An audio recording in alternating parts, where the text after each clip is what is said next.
नमस्कार। औद्योगिक प्रशिक्षण संस्थानों के व्यवसाय इलेक्ट्रॉनिक मैकेनिक के विषय डायोड्स की पाठ्यचर्या में अंकित प्रसंग फॉरवर्ड व रिवर्स बायस डायोड्स पर मैं आपको आज प्रशिक्षण प्रदान करूंगा।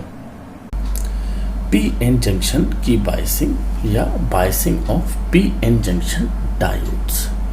पी एन जंक्शन डायोड्स की बायसिंग दो प्रकार से की जा सकती है, फॉरवर्ड बायस व रिवर्स बायस। आइए समझते हैं कि फॉरवर्ड बायस में पी एन जंक्शन डायोड की बायसिंग कैसे करी जाती है।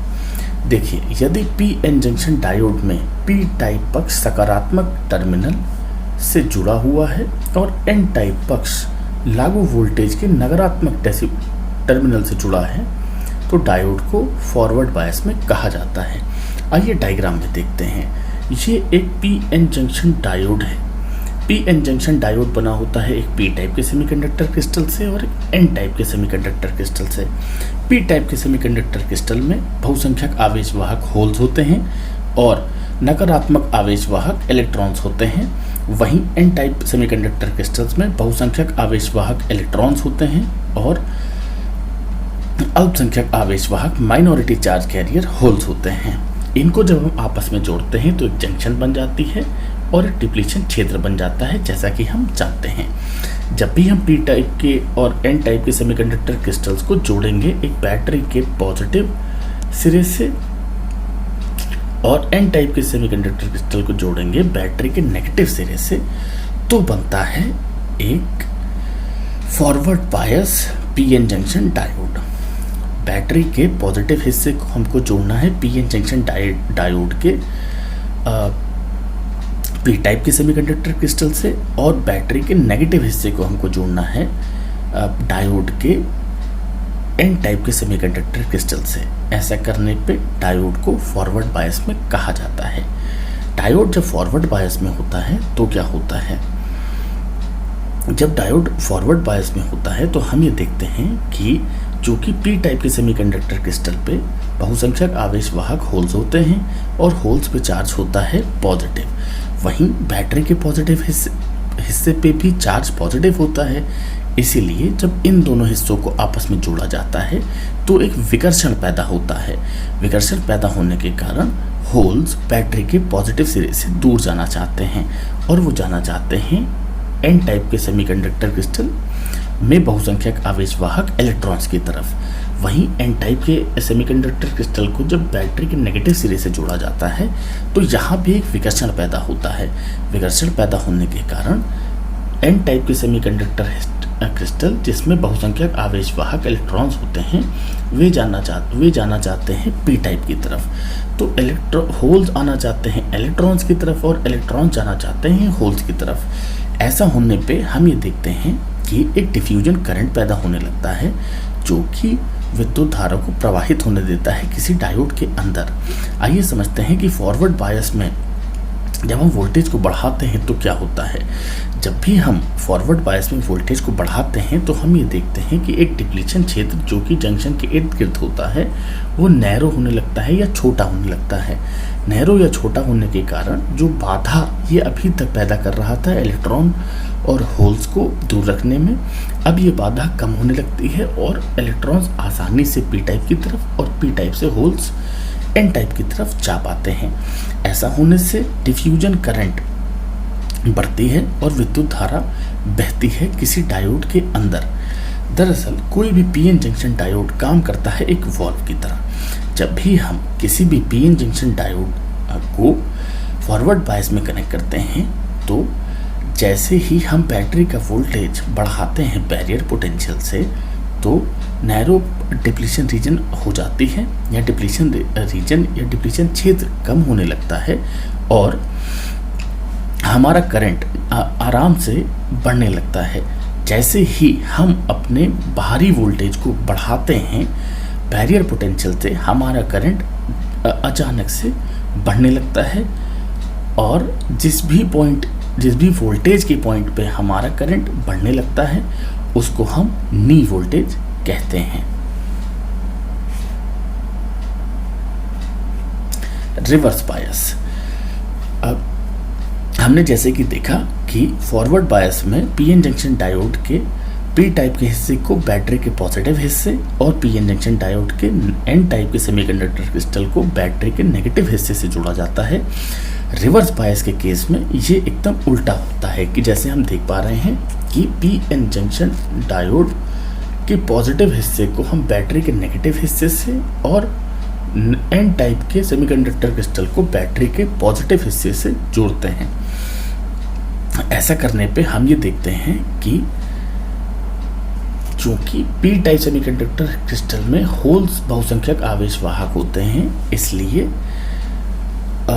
उन पे चार्ज पॉजिटिव होता है और उनको जब हम बैटरी के नेगेटिव हिस्से से कनेक्ट करते हैं तो इनमें एक आकर्षण पैदा होता है। आकर्षण पैदा होने के कारण पी टाइप से होल्स बैटरी के नेगेटिव हिस्से की तरफ जाना चाहते हैं, क्योंकि इन पे चार्ज उल्टा होता है और उल्टा चार्ज हमेशा आकर्षण पैदा करता है। अब हम देखते हैं एन टाइप सेमीकंडक्टर क्रिस्टल और बैटरी के पॉजिटिव हिस्से पे क्या हो रहा है। जब भी हम पीएन जंक्शन डायोड के एन टाइप सेमीकंडक्टर क्रिस्टल को जोड़ेंगे बैटरी के पॉजिटिव हिस्से से, तो एन टाइप के इलेक्ट्रॉन्स जाने लगेंगे बैटरी के पॉजिटिव हिस्से की तरफ, क्योंकि इन दोनों पे चार्ज उल्टा होता है। इलेक्ट्रॉन्स पे चार्ज नेगेटिव है और बैटरी के पॉजिटिव हिस्से पे चार्ज पॉजिटिव है। ऐसा होने पे हम ये पाते हैं कि एक आकर्षण पैदा होने लगता है एन टाइप के सेमीकंडक्टर क्रिस्टल और बैटरी के पॉजिटिव हिस्से की तरफ, और इनमें भी एक आकर्षण पैदा होने लगता है। इसलिए इलेक्ट्रॉन्स मूव करना स्टार्ट कर देते हैं बैटरी के पॉजिटिव हिस्से की तरफ। अच्छा, अगर ऐसा होता है कि पी टाइप के सेमीकंडक्टर क्रिस्टल से होल मूव करते हैं बैटरी के नेगेटिव हिस्से की तरफ और इलेक्ट्रॉन से मूव करते हैं बैटरी के पॉजिटिव हिस्से की तरफ, तो हमारा डिप्लीशन रीजन इस बार वाइड होने लगता है या बड़ा होने लगता है।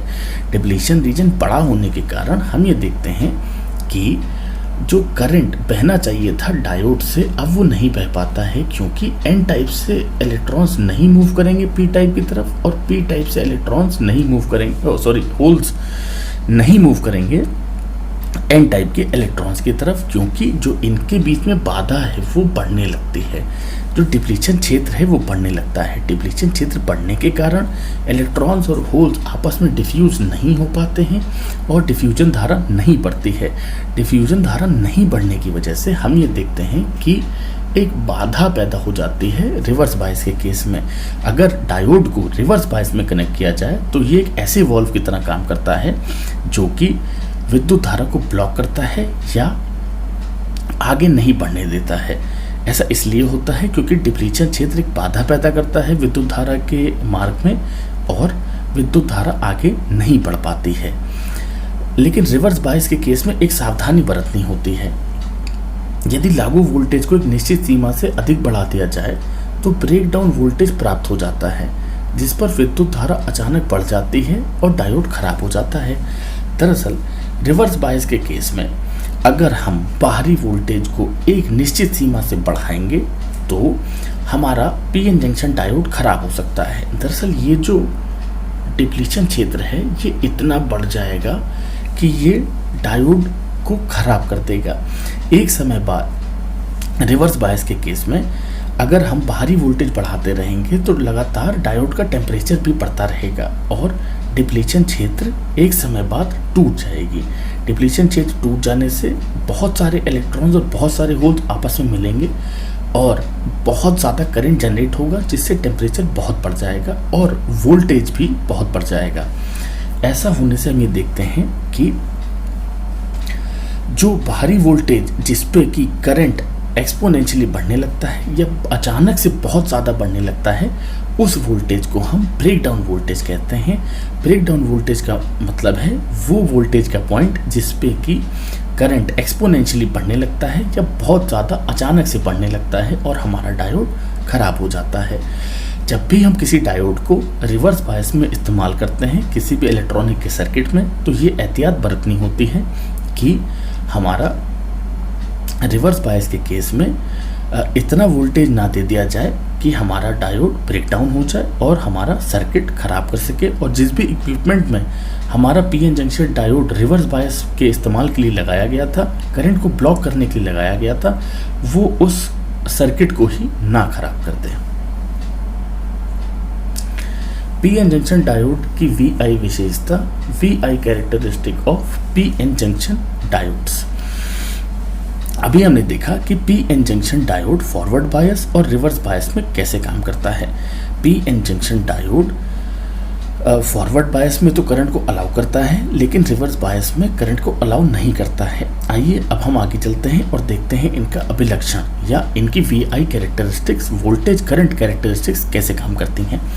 जैसा कि हम यहाँ पे ग्राफ में देख पा रहे हैं कि जैसे हम फॉरवर्ड वोल्टेज बढ़ाते हैं वैसे हमारा फॉरवर्ड करंट भी बढ़ता है। जर्मेनियम के लिए 0.3 वोल्ट होता है बैरियर पोटेंशियल और सिलिकॉन के डायोड के लिए बैरियर पोटेंशियल होता है 0.7 वोल्ट। जैसे ही हम बाहरी वोल्टेज को जर्मेनियम के केस में 0.3 वोल्ट से बढ़ाएंगे तो हमारा करंट बढ़ना शुरू हो जाएगा, और जर्मेनियम के केस में जब हम बाहरी वोल्टेज को 0.7 वोल्ट से बढ़ाएंगे तो हमारा करंट बढ़ना चालू हो जाएगा। फॉरवर्ड वोल्टेज बढ़ाने से हमारा करंट लगातार बढ़ने लगेगा। जैसा कि हमने बताया कि फॉरवर्ड बायस के केस में पीएन जंक्शन डायोड एक ऐसे वॉल्व की तरह काम करता है जो कि विद्युत धारा को अलाउ करता है या पास होने देता है, लेकिन जिस भी पॉइंट पे हमारी विद्युत धारा बढ़ने लगती है उस पॉइंट को हम नी वोल्टेज कहते हैं। आइए अब हम देखते हैं कि रिवर्स बायस में कैसे काम करता है हमारा PN junction diode. Reverse bias में हम ये देखते हैं कि रिवर्स बायस में पीएन जंक्शन डायोड एक वॉल्व की तरह काम करता है जो कि विद्युत धारा को ब्लॉक करता है या रोकता है। मगर अगर हम दिए गए बाहरी वोल्टेज को लगातार बढ़ाते जाएंगे तो एक समय बाद हमारा पीएन जंक्शन डायोड ब्रेकडाउन हो जाएगा। जिस पॉइंट पे हमारा पीएन जंक्शन डायोड ब्रेकडाउन हो जाता है उस पॉइंट को हम कहते हैं ब्रेकडाउन वोल्टेज। ब्रेकडाउन वोल्टेज वो वोल्टेज होता है जिस पे हमारा डायोड खराब हो सकता है या खराब हो जाता है। ऐसा इसलिए होता है क्योंकि वोल्टेज बढ़ाने से करंट एकदम से बढ़ने लगती है, जिसकी वजह से हमारा डायोड खराब हो जाता है। जैसा कि हम देख पा रहे हैं इस अभिलक्षण या कैरेक्टरिस्टिक में कि जब हम जर्मेनियम व सिलिकॉन के लिए रिवर्स बायस में वोल्टेज को लगातार, बाहरी वोल्टेज को लगातार बढ़ाते जा रहे हैं तो हमारा किस तरह से करंट अचानक से बढ़ जाता है और डायोड को खराब कर देता है। जिस भी पॉइंट पे ऐसा होता है उस पॉइंट पे हम कहते हैं कि हमारा ब्रेकडाउन वोल्टेज अचीव हो गया है और हमें ब्रेकडाउन वोल्टेज से रिवर्स बायस के केस में नहीं बढ़ाना चाहिए बाहरी वोल्टेज को। ऐसा करने पे जिस भी इक्विपमेंट में हमारा लगा होगा पीएन जंक्शन डायोड, वो उस इक्विपमेंट को ख़राब कर देगा क्योंकि वो जल जाएगा। दिष्टकारी या रेक्टिफायर्स, दरअसल जैसा कि हमने बताया पीएन जंक्शन डायोड एक वॉल्व की तरह इस्तेमाल किए जाते हैं जिसका इलेक्ट्रॉनिक्स की इंडस्ट्री में बहुत ज़्यादा इस्तेमाल होता है। सबसे पहला इस्तेमाल हम रेक्टिफायर्स के रूप में करते हैं। रेक्टिफायर्स एक ऐसा डिवाइस है जो कि ऑल्टरनेटिंग करंट, प्रत्यावर्ती धारा को दिष्ट धारा, डायरेक्ट करंट में बदलता है। कोई भी रेक्टिफायर एक यूनिडायरेक्शनल डिवाइस है। इसका मतलब है कि कोई भी रेक्टिफायर ऑल्टरनेटिंग करंट को डायरेक्ट करंट में बदलने की क्षमता रखता है। ऑल्टरनेटिंग करंट दिया जाता है ट्रांसफार्मर में, ट्रांसफार्मर स्टेप डाउन करता है वोल्टेज को और फिर दिया जाता है उसे एक दिष्टकारी या डायोड ब्रिज में, फिर दिया जाता है फिल्टर रिपल फ्रीक्वेंसीज कम करने के लिए और फिर मिलता है हमको डीसी वोल्टेज। अभी हम इसके बारे में विस्तार से समझेंगे कि कोई भी रेक्टिफायर कैसे काम करता है। रेक्टिफायर एक उपयोग है पीएन जंक्शन डायोड का। PN junction diode forward bias में करंट को अलाउ करता है और रिवर्स डायरेक्शन में करंट को ब्लॉक करता है। इसी बात का उपयोग करते हुए दिष्टकारियों का उपयोग किया जाता है जो कि ऑल्टरनेटिंग करंट्स को डायरेक्ट करंट में बदलने की क्षमता रखते हैं। दरअसल रेक्टिफायर्स का उपयोग बहुत जगह किया जाता है, जैसे लैपटॉप, टेलीविज़न इत्यादि। रेक्टिफायर दो प्रकार के होते हैं, हाफ वेव रेक्टिफायर और full wave rectifier. Full wave rectifier भी दो प्रकार के होते हैं, एक में हम सेंटर टाइप ट्रांसफार्मर का इस्तेमाल करते हैं और दूसरे प्रकार के फुल वेव रेक्टिफायर को हम ब्रिज रेक्टिफायर कहते हैं, जिसमें हम सेंटर टाइप ट्रांसफार्मर्स का इस्तेमाल नहीं करते हैं। Half wave rectifier. Half wave rectifier एक ऐसा दृष्टकारी या रेक्टिफायर है जो कि ऑल्टरनेटिंग करंट के आधे भाग को डायरेक्ट करंट में बदलता है और उसकी एक साइकिल को बदलता है और उसकी दूसरी साइकिल को ब्लॉक करता है, जैसा कि एक पीएन जंक्शन डायोड काम करता है। आइए देखते हैं कि कोई भी हाफ वेव रेक्टिफायर कैसे काम करता है। देखिए, एक एसी सोर्स से हमने एक डायोड कनेक्ट कर दिया है। डायोड का एनोड का हिस्सा, पॉजिटिव हिस्सा मान लेते हैं कनेक्टेड है। इस वक्त ऑल्टरनेटिंग करंट या प्रत्यावर्ती धारा के पॉजिटिव हिस्से से और नेगेटिव हिस्सा कनेक्टेड है इस वक्त सोर्स के नेगेटिव हिस्से से।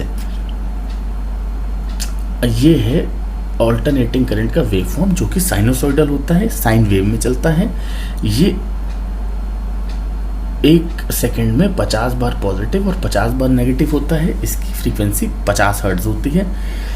ये 50 बार पॉजिटिव और 50 बार नेगेटिव होता है। इसका मतलब ये है कि एक सिरा इसका पॉजिटिव और एक सिरा इसका नेगेटिव होता है। हमारा पीएन जंक्शन डायोड इस केस में अभी हमने माना कि पॉजिटिव हिस्सा पॉजिटिव से कनेक्टेड है और नेगेटिव हिस्सा नेगेटिव से कनेक्टेड है। इसका मतलब ये है कि हमारा हाफ वेव रेक्टिफायर इस वक्त अब हाफ वेव रेक्टिफायर का पीएन जंक्शन डायोड इस वक्त फॉरवर्ड बायस में कनेक्टेड है। तो ऑल्टरनेटिंग करंट का पॉजिटिव हाफ साइकिल तो कन्वर्ट होगा डायरेक्ट करंट में, लेकिन जब नेगेटिव हिस्सा होगा तो नेगेटिव हिस्सा कनेक्ट हो जाएगा पॉजिटिव हिस्से से या पी हिस्से से पीएन जंक्शन डायोड के, और इसका पॉजिटिव हिस्सा कनेक्ट हो जाएगा डायोड के नेगेटिव हिस्से से। इसका मतलब क्या है? इसका मतलब ये है कि हमारा डायोड कनेक्ट हो जाएगा रिवर्स बायस में। रिवर्स बायस के कनेक्ट होने की सूरत में हम ये देखेंगे कि ये करंट को ब्लॉक कर देगा और हमारा ऑल्टरनेटिंग करंट का नेगेटिव हाफ साइकिल कन्वर्ट नहीं होगी डायरेक्ट करंट में। जिस तरह हम ये वेव फॉर्म में देख पा रहे हैं कि पॉजिटिव हिस्सा तो कनेक्ट होगा लेकिन नेगेटिव हिस्सा नहीं, फिर पॉजिटिव हिस्सा कनेक्ट होगा, फिर नेगेटिव हिस्सा कनेक्ट नहीं होगा। इसका मतलब ये है कि पॉजिटिव सिरे को तो पीएन जंक्शन डायोड इस वक्त कन्वर्ट करेगा डायरेक्ट करंट में या देशधारा में, लेकिन नेगेटिव हिस्से को नहीं करेगा क्योंकि वो रिवर्स बायस में आ जाएगा और हमारा ऑल्टरनेटिंग करंट डायरेक्ट करंट में नहीं बदल पाएगा।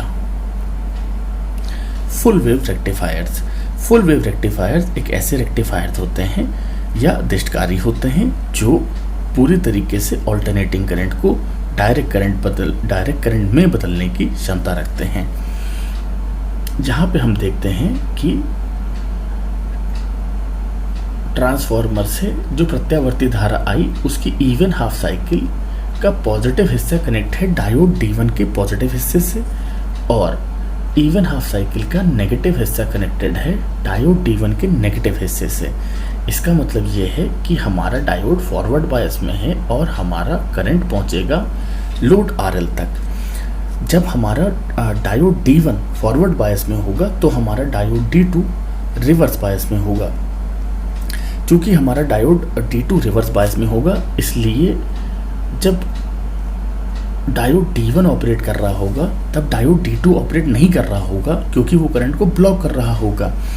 ऑल्टरनेटिंग करंट की ऑड हाफ साइकिल में हम देखते हैं कि पॉजिटिव हिस्सा कनेक्ट होता है प्रत्यावर्ती धारा की पॉजिटिव हिस्से से और नेगेटिव हिस्सा कनेक्ट होता है प्रत्यावर्ती धारा के नेगेटिव सिरे से।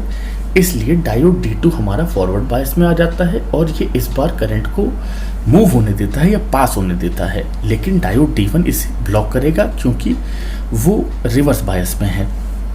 इस तरह से हमारा diode D1 positive half cycle में कन्वर्ट करेगा प्रत्यावर्ती धारा को दिश धारा में, और हमारा डायोड D2 कन्वर्ट करेगा प्रत्यावर्ती धारा को दिश धारा में नेगेटिव हाफ साइकिल में। इस तरीके से लगातार पॉजिटिव हाफ साइकिल्स और नेगेटिव हाफ साइकिल्स को कन्वर्ट करता जाएगा हमारा full wave rectifier alternating current को फुल डायरेक्ट करंट में, जैसा कि हम इस ग्राफ में देख पा रहे हैं। फुल वेव रेक्टिफायर एक सेंटर टाइप ट्रांसफार्मर का इस्तेमाल करता है, इसलिए ये महंगा होता है। इसकी जगह हम इस्तेमाल करते हैं ब्रिज रेक्टिफायर्स का। ब्रिज रेक्टिफायर्स ऐसे रेक्टिफायर्स होते हैं जो कि सेंटर टाइप ट्रांसफार्मर का नहीं इस्तेमाल करते हैं, और इसमें 4 डायोड्स का इस्तेमाल होता है जो कि कनेक्ट होते हैं कुछ इस प्रकार से, जैसा कि डायग्राम में दिखाया गया है। किसी भी फुल वेव ब्रिज रेक्टिफायर में हम ये देखते हैं कि 2 डायोड एक वक्त में कनेक्टेड होते हैं फॉरवर्ड बायस में, और 2 डायोड कनेक्टेड होते हैं रिवर्स बायस में। फुल वेव रेक्टिफायर महंगा नहीं होता है क्योंकि इसमें हम सेंटर टाइप ट्रांसफार्मर्स का इस्तेमाल नहीं करते हैं, और ये आसानी से कन्वर्ट कर देता है प्रत्यावर्ती धारा को तेज धारा में बिना किसी परेशानी के। जब भी बैटरी का एसी सोर्स का पॉजिटिव हिस्सा कनेक्ट होगा डायोड से, तो डायोड D1 फॉरवर्ड बायस होगा और डायोड D3 रिवर्स बायस होगा, क्योंकि डायोड D3 का नेगेटिव हिस्सा कनेक्टेड है या N टाइप का हिस्सा कनेक्टेड है एसी सोर्स के पॉजिटिव हिस्से से, वहीं डायोड D1 का पॉजिटिव हिस्सा कनेक्टेड है सोर्स के पॉजिटिव हिस्से से। इसीलिए डायोड D1 फॉरवर्ड बायस में होगा और ये लोड से होते हुए डायोड D2 से पास होके वापस पहुंचेगा। एक बार किसी भी सर्किट अगर पूरा होता है तो उसमें विद्युत धारा पास होती है। तो फॉरवर्ड बायस या पॉजिटिव हाफ साइकिल के केस में हमने देखा कि डायोड D1 और डायोड D2 फॉरवर्ड बायस में रहेंगे, और डायोड D3 और डायोड D4 रिवर्स बायस में होंगे। इस तरीके से पॉजिटिव हाफ साइकिल में प्रत्यावर्ती धारा कन्वर्ट कर दी जाएगी दिश धारा में या डायरेक्ट करंट में। आइए चलते हैं और आगे देखते हैं कि रिवर्स बायस के केस में क्या होता है। जब भी हमारा नेगेटिव हाफ साइकिल के केस में हमारा diode D4 positive forward bias में होगा और डायोड D2 नेगेटिव बायस में होगा या रिवर्स बायस में होगा। D4 से धारा पास होके, लोड से पास होके, D3 से पास होके वापस जाएगी एसी सोर्स तक। ऐसा होने की सूरत में हम ये देखते हैं कि हमारा डायोड D1 और D2 रिवर्स बायस में होंगे और डायोड D3 और D4 फॉरवर्ड बायस में होंगे। डायोड D3 और D4 अल्टरनेटिंग करंट के नेगेटिव हाफ सिरे को, नेगेटिव हिस्से को कन्वर्ट करेंगे डायरेक्ट करंट में, और D1 और D2 diode negative half cycle में रिवर्स बायस में काम करेंगे और विद्युत धारा को ब्लॉक करेंगे। इस तरीके से ब्रिज रेक्टिफायर अल्टरनेटिंग करंट को कन्वर्ट करता है डायरेक्ट करंट में बिना किसी महंगे सेंटर टाइप ट्रांसफार्मर के इस्तेमाल के। डायोड्स के इस्तेमाल या डायोड्स के एप्लीकेशंस। डायोड्स का उपयोग रेक्टिफिकेशन प्रक्रिया में रेक्टिफायर्स के रूप में किया जाता है। जैसा मैंने आपको बताया कि अल्टरनेटिंग करंट्स को डायरेक्ट करंट्स में बदलने के लिए हम इस्तेमाल करते हैं किसी भी डायोड का। सौर पैनलों में भी डायोड्स का इस्तेमाल किया जाता है। लाइट एमिटिंग डायोड के रूप में भी डायोड्स का इस्तेमाल किया जाता है। प्रकाश उत्सर्जक के रूप में भी डायोड्स का इस्तेमाल किया जाता है। लॉजिक गेट्स में भी डायोड्स का इस्तेमाल किया जाता है। दरअसल जब भी कोई लैपटॉप, कैलकुलेटर, मोबाइल फोन्स इत्यादि का सर्किट डिज़ाइन होता है तो उसमें लॉजिक गेट्स का इस्तेमाल किया जाता है। लॉजिक गेट्स का इस्तेमाल बिना डायोड्स के नहीं किया जा सकता। डायोड्स इसमें एक प्रमुख भूमिका निभाते हैं, जो कि फॉरवर्ड बायस में तो करंट को अलाउ करते हैं लेकिन रिवर्स बायस में करंट को अलाउ नहीं होने देते हैं। ऐसा होने पे हम ये देखते हैं कि लॉजिक गेट्स जैसे एंड गेट, और गेट, नॉर गेट, एक्स और गेट या एक्स नॉर गेट, इनकी मदद से बनाए जाते हैं। ऐसा करने पे हम ये देखते हैं कि वोल्टेज हाई या लो होने पे रिजल्ट हाई या लो मिलते हैं। इनका डिज़ाइन डायोड्स के बिना नहीं बनाया जाता है और डायोड्स का इस्तेमाल किया जाता है। डायोड्स का इस्तेमाल इलेक्ट्रॉनिक्स के इंडस्ट्री में बहुत ज़्यादा किया जाता है। वोल्टेज रेगुलेशन में भी डायोड्स का इस्तेमाल किया जाता है। दरअसल जेनर डायोड का इस्तेमाल वोल्टेज रेगुलेशन में किया जाता है।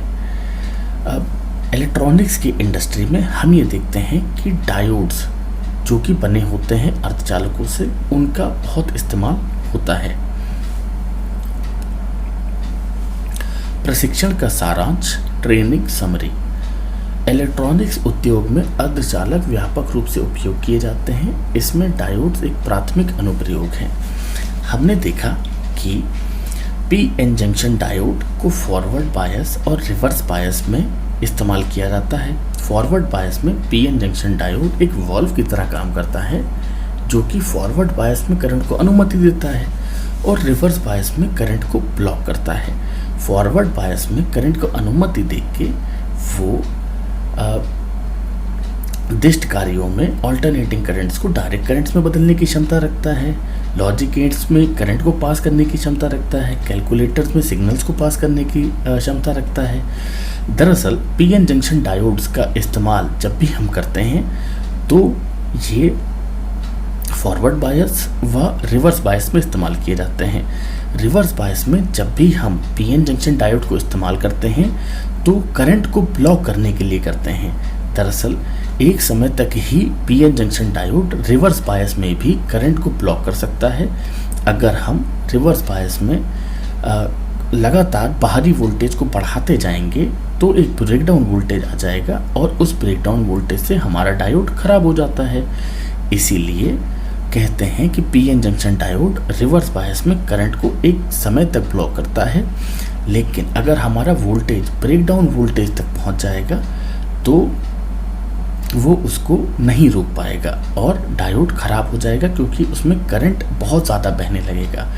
ऐसा होने पे हमारा इक्विपमेंट खराब हो सकता है और ये ऐसा करने की सलाह नहीं दी जाती है। अर्धचालकों के उपयोग इलेक्ट्रॉनिक्स उपकरणों का आकार बहुत छोटा हो गया और वे कंप्यूटर, मोबाइल फ़ोन, रिकॉर्डर आदि में उपयोग होने लगे। दरअसल इलेक्ट्रॉनिक्स की इंडस्ट्री में जब से अर्धचालकों का इस्तेमाल बहुत ज़्यादा बढ़ गया है, इक्विपमेंट्स का जो साइज़ है वो बहुत कम हो गया है या रिड्यूस हो गया है। पहले जो कंप्यूटर्स या कैलकुलेटर इस्तेमाल होते थे वो मैकेनिकल लीवर्स पे काम करते थे। फिर जब इलेक्ट्रॉनिक्स की इंडस्ट्री धीरे धीरे विकसित हुई तो सेमीकंडक्टर्स का बहुत ज़्यादा इस्तेमाल हमने देखा। धीरे धीरे सेमीकंडक्टर्स से बनने वाली डिवाइसेस ने क्या किया कि चूँकि ये करंट को आसानी से कंट्रोल कर सकती हैं, जैसे उदाहरण के रूप में डायोड, तो इनका जो साइज़ है वो बहुत ज़्यादा घट गया। चूँकि इनका साइज़ बहुत ज़्यादा घट गया इसलिए बहुत बड़े कंप्यूटर्स लैपटॉप्स में कन्वर्ट हो गए, पर्सनल कंप्यूटर्स में कन्वर्ट हो गए, कैलकुलेटर्स बहुत छोटे हो गए। अब मोबाइल फ़ोन्स का ज़माना है, मोबाइल फ़ोन्स हमारे जेब में भी आने लगे हैं। मोबाइल फ़ोन्स में भी हम सेमीकंडक्टर्स का इस्तेमाल करते हैं। इलेक्ट्रॉनिक्स की इंडस्ट्री में सेमीकंडक्टर्स का बहुत ज़्यादा इस्तेमाल होता है और पीएन जंक्शन डायोड भी बहुत ज़्यादा इस्तेमाल किया जाता है इलेक्ट्रॉनिक्स में। फिर हमने देखा कि डिस्टकारी कैसे काम करते हैं। डिस्टकारी या रेक्टिफायर्स ऑल्टरनेटिंग करंट को डायरेक्ट करंट में बदलने की क्षमता रखते हैं। ये हाफ वेव और फुल वेव होते हैं। फुल वेव में भी ये सेंटर टाइप ट्रांसफार्मर के इस्तेमाल के साथ आते हैं और ब्रिज रेक्टिफायर्स होते हैं। Half wave rectifier alternating current को हाफ वेव को कन्वर्ट करता है डायरेक्ट करंट में, और फुल वेव रेक्टिफायर या ब्रिज रेक्टिफायर कन्वर्ट करता है ऑल्टरनेटिंग करंट के पूरे हिस्से को दिश धारा में, वो पूरी तरीके से कन्वर्ट करता है। प्रयुक्त संदर्भ National Instructional Media Institute Chennai, electronic mechanic and consumer electronics theory NIMI pattern, basic electronics JB Gupta, basic electronic mechanic theory Nisha Shukla. आज मैंने फॉरवर्ड व रिवर्स बायस डायोड्स पर आपको प्रशिक्षण प्रदान किया। आशा है आपको ये प्रशिक्षण आपके लिए ये प्रशिक्षण भविष्य हेतु मददगार होगा। धन्यवाद।